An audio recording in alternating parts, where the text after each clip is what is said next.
Nnobi was a village wrapped in silence after sundown. It was not the natural kind of silence, not the peaceful hush of the night birds, nor the soft chirps of crickets, but a heavy, haunted kind of quiet that made even the dogs lie low and whimper under their breath.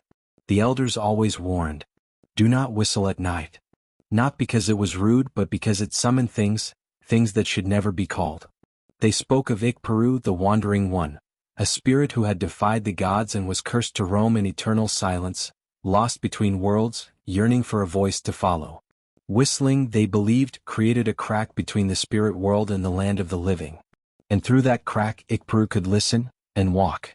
But Ozioma did not fear the night. She was a fire-hearted girl, more daring than the boys her age. She could climb the tallest pawpaw tree with her bare hands, chase goats across the red earth barefoot, and even talk back to her uncle, something many adults wouldn't try. Her mother often muttered, "This one was born on the wrong moon. She belongs to spirits." That evening, after playing at the river with friends, Ozioma walked home alone. Her friends had scattered at sunset, whispering prayers as the shadows grew longer.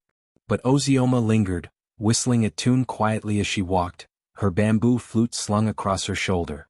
As she neared the sacred grove, where the oldest palm tree stood tall like a watchman, she looked around. Not a soul in sight. The wind was warm and strange. She grinned. "Let me see if the spirit is truly deaf." She raised her fingers to her lips and whistled. Once, twice, a third time, each one sharper than the last. The sound rose and twirled through the evening air like a serpent looking for a nest. For a few seconds nothing happened. Then the crickets stopped. The wind died. And the silence shifted, no longer natural but watchful. Ozioma's grin faded. She stood perfectly still, suddenly aware of every leaf, every distant rustle. That's when she heard it. A whisper. Soft, broken, carried on the air. Ozioma. Her heart skipped. That was her name. But it was not a voice from any throat she knew. It was like dry leaves brushing against bone. She spun toward the direction, the grove behind the shrine rock. There was nothing there. But the air was colder now. She turned and ran. By the time she reached her compound, breathless and sweating, her wrapper clung to her skin. Her mother, pounding yam by the firelight, looked up in alarm. "Genie Mir? Why are you panting like a goat chased by spirits?" Ozioma forced a smile. I saw a wild dog near the shrine." But she didn't mention the voice. That night, lying on her bamboo mat, her eyes stared at the ceiling until the stars faded. Just as she drifted into sleep, she heard it again, faint but unmistakable. A whistle. Not hers. And outside her window, barely visible through the curtain of banana leaves, a shadow moved, and it was whistling back. Ozioma awoke just before dawn, her body damp with sweat and her breath shallow. The whistling, it had not been a dream. She could still feel the chill in her bones, like fingers of smoke crawling across her skin. She sat up on her mat, glancing at the woven curtain covering her window. The air outside was still. No birds. No wind. Even the goats hadn't begun their usual cries. Something was wrong. She stepped outside quietly, the red earth cool beneath her bare feet. Her family compound lay silent, except for the soft clink of her mother's bangles as she stirred the fire. Ozioma turned her eyes to the grove. The sacred palm tree stood in the distance, tall, ancient, unmoving. It was older than the village itself, said to be planted by the first priest of Nnobi with a drop of lightning and a bowl of crocodile tears. People said it whispered truths to those who dared listen. Ozioma dared. She crept out of the compound, leaving the warmth of home behind. As she approached the tree, she felt a presence, not hostile but watching. It was as if the tree itself was waiting. When she reached its base, she hesitated. The tree was massive, its trunk wide enough for 4 men to wrap around. Moss clung to its bark like green fur, and ancient markings, symbols older than any she had seen, were etched along its side. Suddenly, a breeze rushed past her. Leaves rustled. A whisper. Not from the wind. Not from any mouth. From within the tree. Ozioma. She stumbled back, heart pounding. The voice was different this time, softer, less like bones and more like breath. The palm tree began to sway, yet there was no wind. Its fronds shimmered, then moved like a mouth forming words. "You have whistled. The gate is open. The one without footsteps has heard. He is walking again. She wanted to run. Her legs screamed to move. But her eyes were locked on the tree. Sap began to drip from its bark, thick, golden red like blood. You have 3 nights to silence the gate, or he will never stop walking. Ozioma gasped. A shadow slithered across the roots behind her. She turned. But nothing was there. Only silence. Only the tree. She ran all the way back home without stopping. By the time the village rooster crowed, her face was pale and her hands trembled like dry leaves. Something had changed. The spirit had been awakened. And the countdown had begun. By midday, Ozioma could no longer hide what had happened. Her hands shook when she tried to fetch water. She dropped the calabash of palm oil without knowing. Her mother slapped her lightly across the back of the head, thinking it was stubbornness again. But it wasn't. Something was following her. Every shadow looked deeper now. Every breeze carried a whisper. She could feel it, like eyes watching her from behind walls, behind trees, even inside her dreams. She went to the village square in search of answers. But she didn't go alone. She went to Nnobi, the old custodian of stories, the only man in Nnobi who remembered the old language of leaves and spirits. He was blind in both eyes but saw far more than anyone else. She found him by his kola tree, humming to himself, chewing bitter leaf. He turned his white, clouded eyes toward her the moment she arrived. "You whistled, didn't you?" Ozioma nearly dropped her gourd. "How?" "Spirits speak louder than humans," he replied calmly. "And the ones you summon scream like angry rain." She told him everything. The whistle. The voice. The dream. The bleeding tree. Nnobi did not scold her. He simply rose to his feet, leaned on his staff carved with Nsibidi symbols and said, "The Midnight Council must hear this." Ozioma's heart dropped. The Midnight Council was no ordinary gathering. They were the spiritual gatekeepers, 5 elders sworn to balance the realm of the living with that of the spirits. Most villagers had never seen all 5 in one place. They only met at night in the old grove behind the abandoned shrine, where even snakes didn't hiss. That night, after her mother fell asleep, Ozioma followed Nnobi down the narrow path. A lantern swung in his hand, and the wind was oddly still, as if afraid to blow. When they arrived at the sacred circle, 5 figures sat waiting, cloaked in red and white, their faces half covered with markings of chalk and ash. They did not greet her. They did not blink. One of them spoke with a voice like dry thunder. "You have disturbed the gate. Do you know what you have done?" "I didn't mean to," Ozioma whispered, knees shaking. Another elder leaned forward. His breath smelled of herbs and fire. "Intent is a candle. Consequence is the flame." She told her story again. This time, slower, her voice trembling as she described the whispering tree and the bleeding sap. The oldest of them, Mama Ikioma, the priestess of riddles, reached into her pouch and threw cowrie shells onto the earth. They clattered, spun, and settled like pieces of fate. She stared for a long moment, then hissed through her teeth. "The gate is open. Iparu is walking. If he reaches the heart of the village by the 3rd moon, blood will follow. Is there a way to stop him?" Ozioma asked. A long silence. Then Nnobi answered, "Yes, but the price may be more than your voice, child." They gave her a warning: she must not whistle again, not even by accident. And she must find the voice keeper, a spirit trapped between realms who held the only key to sealing the gate. Without him, the curse would spread, first to her family, then the whole village. They gave her a small calabash tied with red thread and ash bark. "When you see him," said the priestess, "offer this. It is not for him to eat. It is for him to remember who he once was." Ozioma bowed. As she left the grove, she felt it again, the presence. But this time, it wasn't watching from far. It was following. The night after the Midnight Council, Ozioma barely slept. Every blink brought visions, of bleeding trees, faceless spirits, and whispers that felt like teeth brushing her ears. But what frightened her most wasn't the dreams. It was what she saw the next morning. Her family's compound door had changed. At first glance, it looked normal, the same old cracked clay, decorated with faded white chalk drawings from the last New Yam festival. But as the morning sun crept across the surface, Ozioma saw it. A black mark. Thin. Curved. Ugly. Drawn not with charcoal but with something darker, like burnt blood. A twisted spiral. A sigil she had only ever seen once before, in the vision the palm tree showed her. She blinked, rubbed her eyes and looked again. Gone. Ozioma. Come and help me fetch firewood, her mother shouted from inside. She stared one more time at the door. Nothing. Just the same old wall. No spiral. No mark. But her skin crawled. That night her younger brother, Chizuram, began to scream in his sleep. Make him stop, her mother cried, shaking him. He thrashed on his mat, pointing to the wall. He's standing there, he screamed. The man with no eyes. He's whistling. Ozioma's father struck a match and lit a lamp. There's no one there, he shouted. But Ozioma knew. She knew who the boy had seen. And she knew something worse. The spirit wasn't just watching now. It was getting closer. Braver. The next morning the mark was back. Clearer this time. Drawn across their front door like a signature. It didn't fade this time. Even when her father tried to scrub it off with palm oil and sand, it remained, mocking them. That evening the wind did not blow.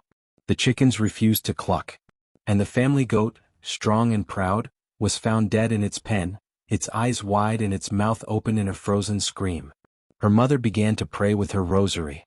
Her father sprinkled bitter cola at every corner of the compound. But Ozioma said nothing. She already knew what was happening.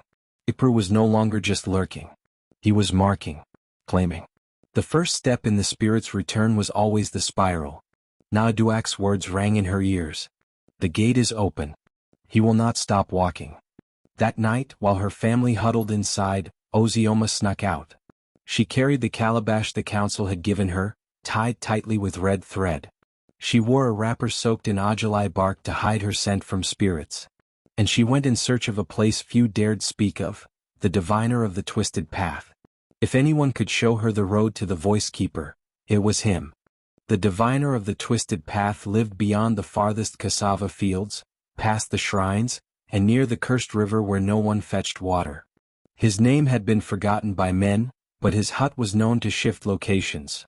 Sometimes under a tree, other times inside a termite hill, and once even beneath the roots of a gourd tree. They said if he wanted you to find him, the path would open. Ozioma walked alone. No moon. No stars. Just the whispers of the forest, the crunch of dry leaves beneath her feet, and the faint sound of whistling, always behind her, never in front. She followed the path the Midnight Council had described. Step where no footprints lie. Turn where the path twists itself. Look with your ears. Walk with your fear. After what felt like hours, the path changed. The air thickened. The trees grew twisted, leaning in like eavesdroppers. Drums began to beat, not from any village but from beneath the earth itself. Shadows danced where there were no people. And then she saw it. A crooked hut built upside down, with its roof buried in the ground and its doors hanging from the top. Smoke rose sideways from a stone without fire. She had found the diviner. A voice, dry like papyrus and bitter leaf, spoke before she could knock. You seek the voice keeper. Yes, Ozioma replied. I need to find him. The gate is open. Ikperu is walking. The door swung open. Inside, the diviner was not human. He had a goat's skull for a face, feathers on his shoulders and eyes that glowed like white coal. Around him, spirits crawled across the walls, some shaped like laughter, others like tears. He poured a bowl of ashes and stirred it with his nail. Only one road leads to the voice keeper, he said. To the Ikndi Muo, the spirit market. Ozioma had heard the stories. A place that appeared only to the cursed or chosen. A market where voices were traded for memory, where spirits bartered for bones, and where time flowed like river water, never the same twice. The diviner reached into a calabash and pulled out a glowing snail shell. Hold this. When the shell hums, walk. When it goes silent, stop. If you disobey, you will walk into madness. He handed her a small bag of white sand. For the market, he whispered. Spirits trade with scent and soil. Take nothing you are offered unless it smells of home. Ozioma bowed. Thank you. As she stepped away, the diviner's hut folded into itself, like a drawing erased in reverse. She walked deeper into the forest. And then just as the snail shell began to hum, the trees parted, and the world changed. Colors grew louder. The sky turned violet. And the air smelled of roasted thoughts and pepper soup sadness. She had arrived at the Ikndi Muo, the spirit market. It was larger than any market she had ever seen. Spirits floated and crawled, swam and flew. Some had human faces. Others were shadows and wrappers. Stalls glowed with light from inside the ground. Spirit vendors offered bowls of thunder, sacks of lost names, necklaces made from lies. A spirit with smoke for legs tried to sell her laughter in a bottle. A giant woman with no eyes offered to braid her soul in exchange for her grandmother's name. Ozioma held the white sand tightly and pressed forward. Then she saw him. At the far end of the market, seated beneath a tree that wept flame instead of leaves, was a figure. Silent. Still. His lips were sewn shut with red thread. And his eyes, they were human. She had found him. The voice keeper. The spirit market hushed as Ozioma approached the flame-weeping tree. No drums. No voices. Not even wind. The spirits parted around her like water avoiding fire. Some bowed their heads. Others covered their faces. Only the voice keeper remained still, seated cross-legged beneath the burning tree, smoke dancing gently around his form. He was draped in tattered silk that shimmered like lost memories, his face pale and ageless. But it was his mouth that held the curse, stitched shut with thick red thread, bound by ancient magic, his silence more deafening than a scream. Ozioma felt her knees buckle. She fell to the ground and whispered, "Please? My name is Ozioma. I opened the gate. I didn't mean to, but Ikperu is walking. I was told you could help me seal it." The voice keeper did not move. The tree above him wept its flames in slow, glowing drops that vanished before touching the ground. From behind the tree an old woman emerged.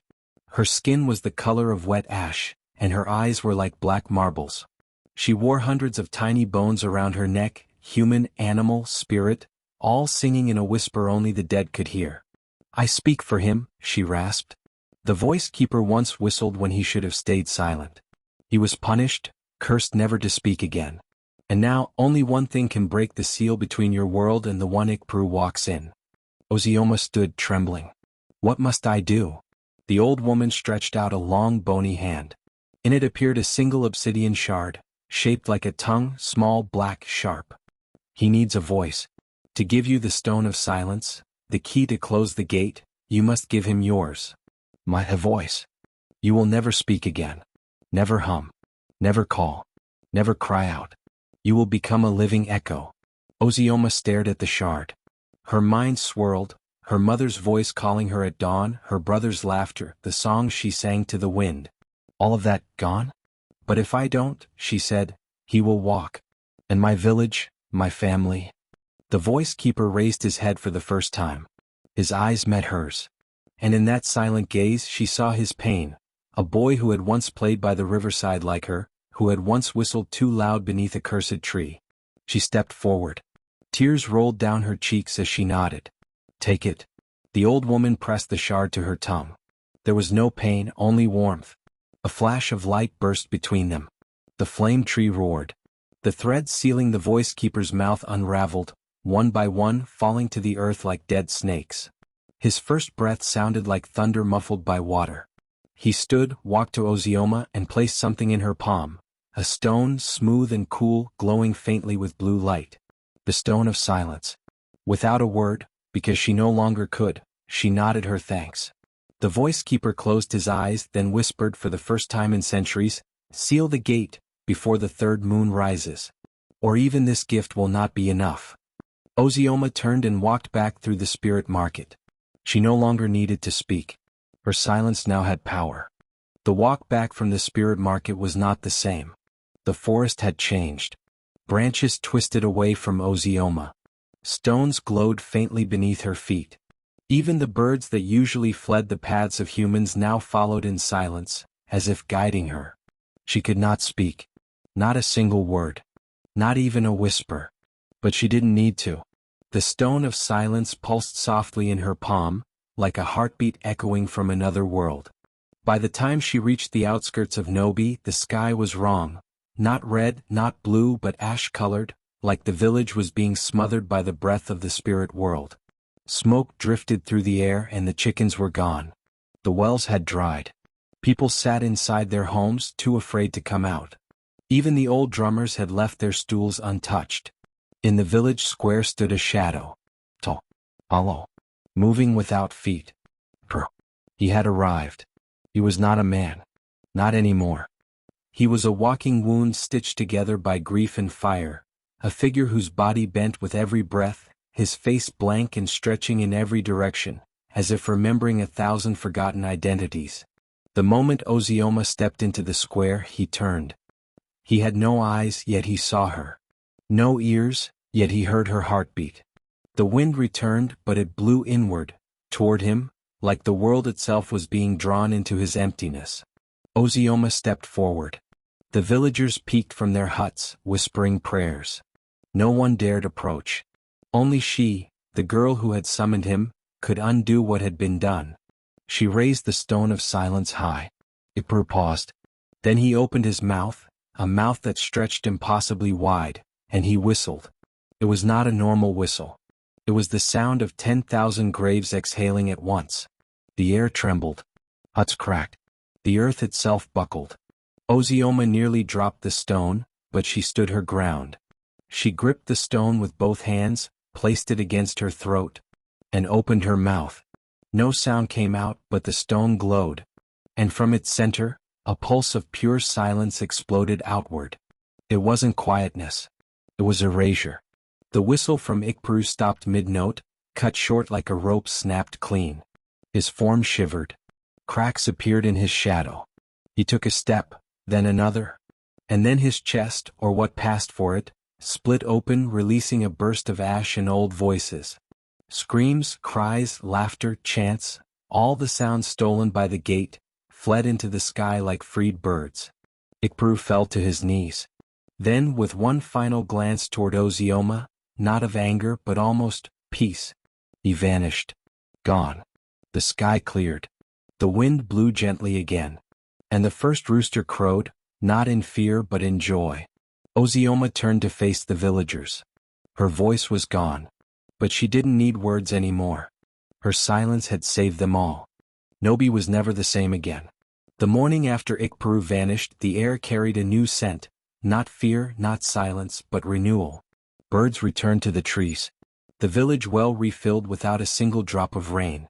Children played in the square again, and the goats bleated like nothing had happened. But no one forgot. The elders called a gathering beneath the great baobab tree, the same place where judgments were passed, where marriages were blessed, and where generations were taught not to whistle after dark. This time they gathered to honor a girl. Ozioma, the one who had whistled, and paid the price. She stood before them barefoot, wrapped in white cloth, her lips closed not by choice but by sacrifice. She could not explain what she had seen. She could not retell the voice of the tree, or the madness of the spirit market, or the sorrow in the voice keeper's eyes.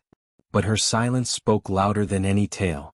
Mama Ikioma, the oldest of the Midnight Council, placed a woven crown of dyed palm fronds on her head and whispered, "The gods take what they must. But sometimes, they give something greater." The people knelt. Even the children stopped their games. From that day on the warning changed. Before they had said, "Do not whistle at night or you'll call the spirit." Now they said, "Do not whistle at night unless you carry the courage of Ozioma."